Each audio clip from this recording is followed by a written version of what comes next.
A/B = 2:3, B/C = 2:4, C/D = 2:5. అయితే AD value ఎంత అంటుండు బాగా గుర్తుపెట్టుకోండమ్మా. మీకు ఆల్రెడీ చెప్పిన A/B, B/C, C/D. అయితే ఇలా ఇచ్చినప్పుడు ఇవి చెక్ చేస్తే సరిపోతుంది, లాస్ట్వి ఇంటూ చేస్తే సరిపోతుంది. అంటే ఏ రావాలంటే 2, 2, 2. ఏ రావాలంటే 2, 2, 2 అనేది ఇంటూ చేస్తే మనకి ఇక్కడ సరిపోతుంది. ఓకేనా? రైట్. 2, 2, 2 అంటే 2³ అంటే 8. తర్వాత డి రావాలంటే లాస్ట్ రెండింటివి ఇంటూ చేస్తే సరిపోతుంది.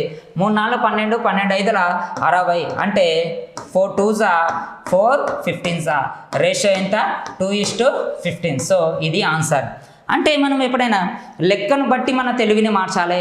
ప్రతిలాగా ఎప్పుడు గొర్రెలాగా సేమ్ అదే తెలివిని మనం యూజ్ చేయొద్దు. ఇక్కడ లెక్కను బట్టి మన బిహేవియర్ మార్చాలి, సిచ్యువేషన్ బట్టి మన బిహేవియర్